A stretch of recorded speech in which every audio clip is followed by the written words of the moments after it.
Welcome to the latest episode of KapVista Klips. Today we are here with Mitch from Australian Life. How are you? Hi, Dan. Well, you? Good. I want to get straight into it because you are doing something different. You're doing something pretty interesting that, while the name suggests, is Australian, but it has a global reach. It is something very, very interesting. So I'm going to throw it over to you. Tell us who you are, what your background is, how you got to this point, because we want to know who the team is behind Australian Life. So my background is largely media and marketing. So I've worked for some really big brands locally and globally, both probably Maya and Swiss Vitamins are probably the two that come to mind. And then I've sort of created my own agency for about 8 years. So very much working in the retail media commerce space and customer loyalty. So that's probably been my focus. Teams surrounding me are very experienced in media sales, also technology, AI integration, which forms a significant part of what we're doing, along with sort of digital content. So we come from all diverse spheres. So to make sure that the team we have together is the team that can deliver it going forward.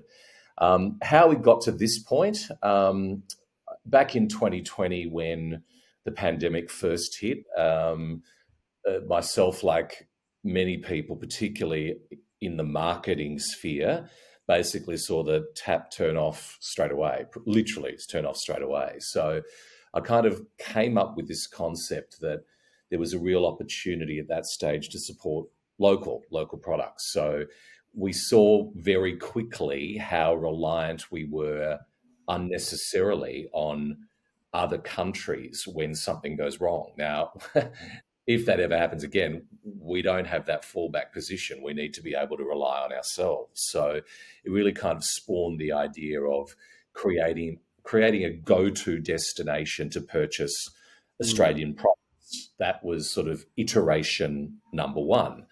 And like all businesses, as everyone knows, it goes through various stages of one step forward, two steps back, iteration, reiteration, test and learn until you get to something that really works. And that's where we're at now. So we kind of pivoted from a single only Australian made marketplace, which, while great, is somewhat of a much smaller market, to creating what in effect is now a replica or a new brand position for what brand Australia is in 2025, which covers everything from Australian-made products to events, to tourism, to events, to content, to media.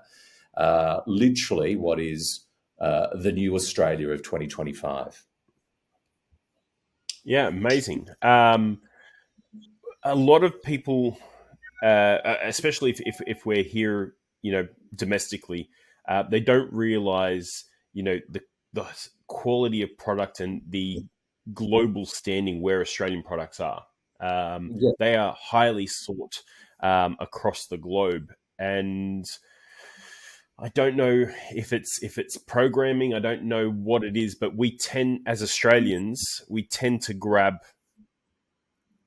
international products, or because maybe it's marketing, or it's we don't know about it. And we don't really understand that how good Australian products are. And yeah, we need to. Yeah. Well, I think one of the things.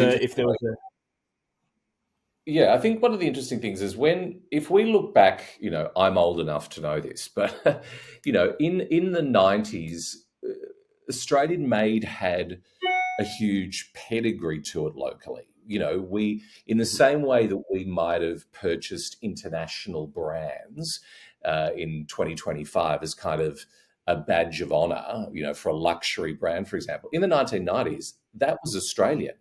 To actually purchase something that was made locally was seen as high quality, supporting locals, ingenuity, creativity, all of those things which somehow along the way Australians have lost, but the rest of the world has kept.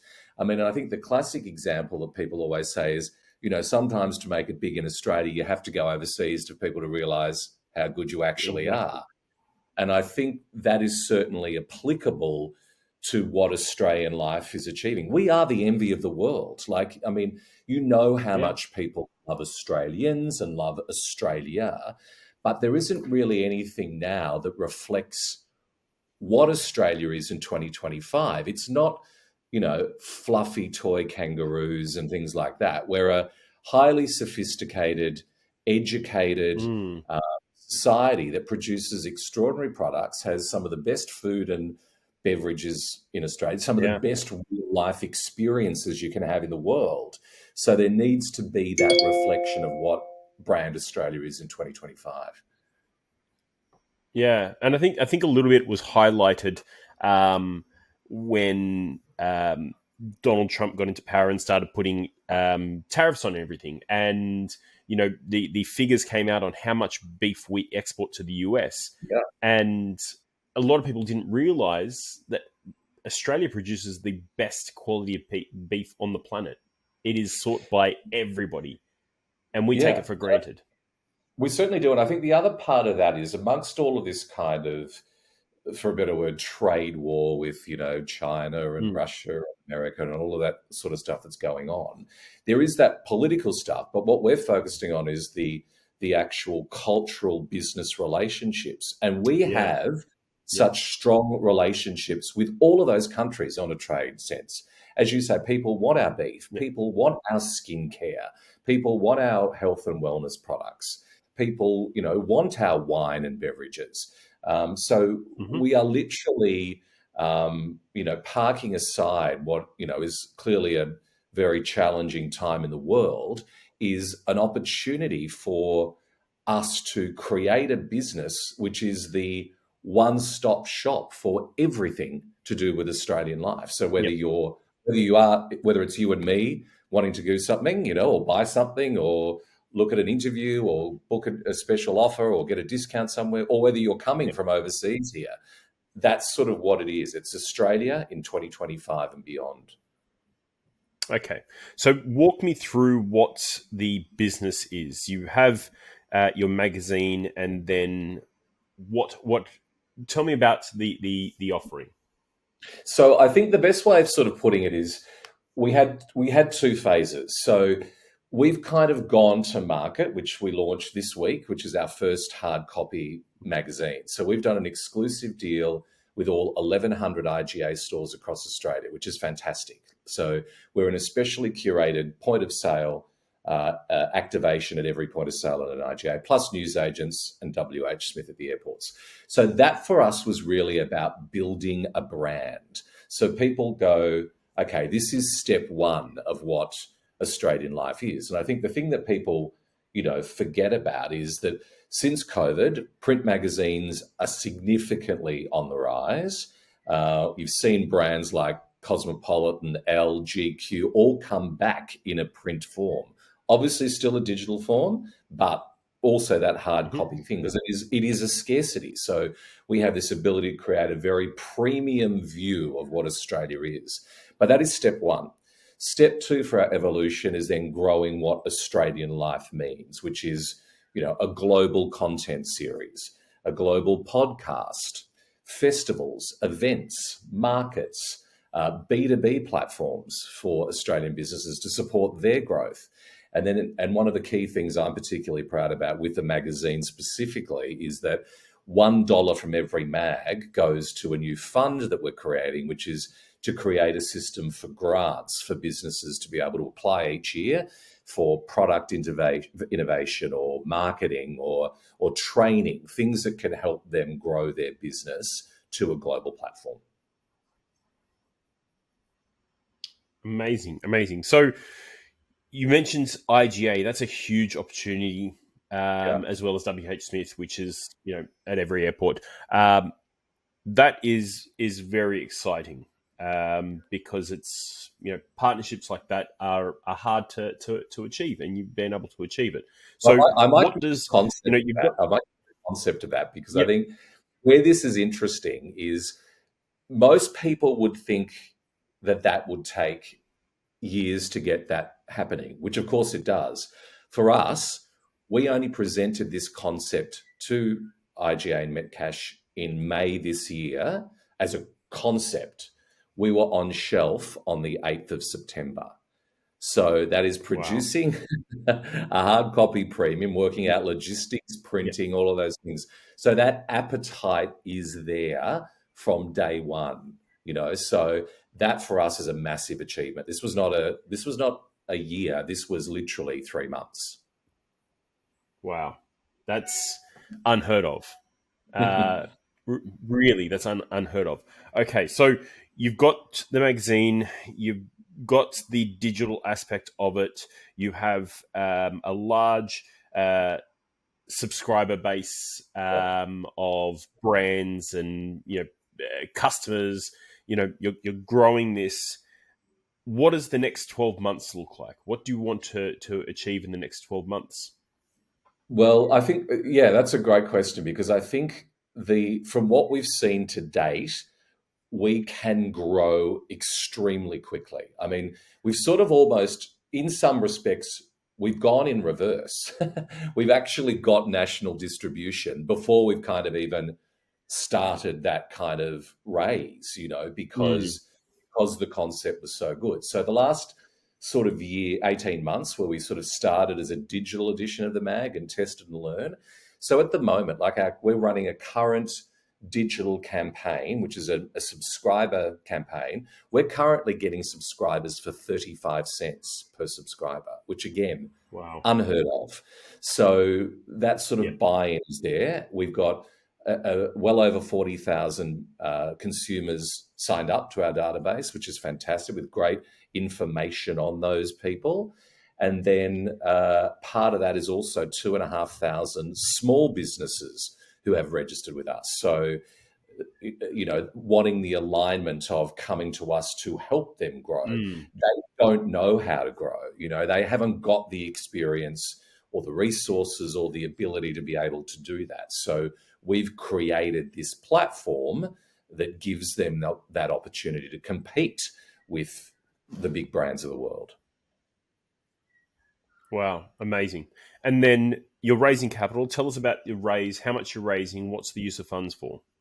Yeah, so I think one of the key learnings we did when we created what was the Buy Aussie Now marketplace, which was our iteration, was that the market, while it was solid, was not huge. And it was very much geared probably more to just the overseas market, as you alluded to before, we kind of take for granted.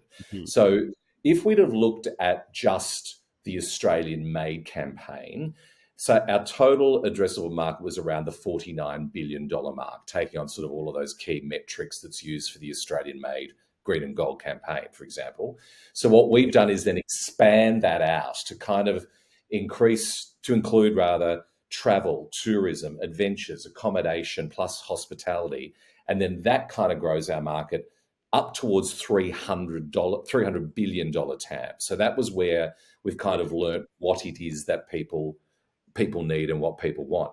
Now, we at the moment are looking for $1 million, which would be a 25% stake in our business, based on the fact that we've already got that very, very strong database. We've already tested and learned what our subscriber numbers sit at, the fact that we're in a huge national footprint and we're looking to expand that further with Metcash across their other businesses like, say, Mitre 10 and Celebrations Liquor. So they're really behind Mm, this with us. And then, of course, the actual B2B piece with our small businesses. And quite simply, if you jump on at the moment, we sit near the top of Google when you search Australian life, and we kind of haven't really done anything but post content. So that's going to yeah. be the big key for us now, is using AI integration, where we'll have, which is a relatively new element in terms of shoppable content that will happen across both our digital platform, our newsletters, and of course the physical magazine. So you're going to see a huge amount of direct shoppable content around the world. And again, that includes not only the skincare product that you might want, but the fact that you want to book a Yep. holiday in Queensland, you'll do that as well. So it's really this sort of plethora of everything coming together to create what Brand Australia is in 2025. Yeah. Now that's interesting. So for investors who are interested in this, there's an opportunity there. If your portfolio company includes brands, there is an Mm, opportunity to invest into the platform to scale them, globally. So totally. there's two birds with one stone here. You can for $1 million get 25% of a platform that's a soapbox to promote Australian brands to Yeah. the rest of the world, but it's also helping your portfolio companies, and there's massive 100%. opportunities there. So if we look at Yeah. some of the Now people who've think of invested, sorry, I was just going to say, for some of the people that I guess have, to give them an idea of where we are at the moment. So some of our original investors who sort of stuck with us is like Jerry Ryan, who of course has Jayco, Radik Sali, who yep, has Wonderlust. So it's exactly what you're saying, yep, which is they've got their historic Australian-made brands, but they're also backing us mm, to help grow their business. So, and some of our other shareholders are for sport people, Aaron Finch, the former Australian cricket captain, sort of AFL icon, Jared Ruffhead, James O'Connor, who plays for the Wallabies. So there's this real kind of passion around a legacy piece. So yep, while we will all commercially benefit, after all, this is a business. We make profit, yep. we grow the business, but at the same time, there is a real legacy piece, I think, that we'll all be proud of giving back and supporting the local community. Yeah, that's you're completely right there. Not only is it a business, but it is you're doing something good for our economy, for our for our, your neighbors, right? Yeah, Which is not only does it give you the warm and fuzzies, but it is a business, and it is a big business. totally. I think it's got, and I think as Yeah, I've sort of said, which is a bit weird, we have kind of gone in this reverse model where we've actually got national distribution, but now we're in desperate need of capital to be able to keep going and grow this business. So we've created this extraordinary brand, and found what is a clear niche in the market, that doesn't reflect us now, and we can bring everything about Brand Australia together. So I think it's, we're very pleased of what we've achieved, but, we're now in a position we've got to be able to grow. yeah. Okay. I'm not going to take up too much more of your time, but thank you very much for jumping on. Anybody who's watched this episode who wants to find out more, please reach out to my team and we can connect you through to Mitch and his team to walk through the opportunity. But thank you very much for jumping on. It's great to have you. Thanks, Dan. Thanks, guys.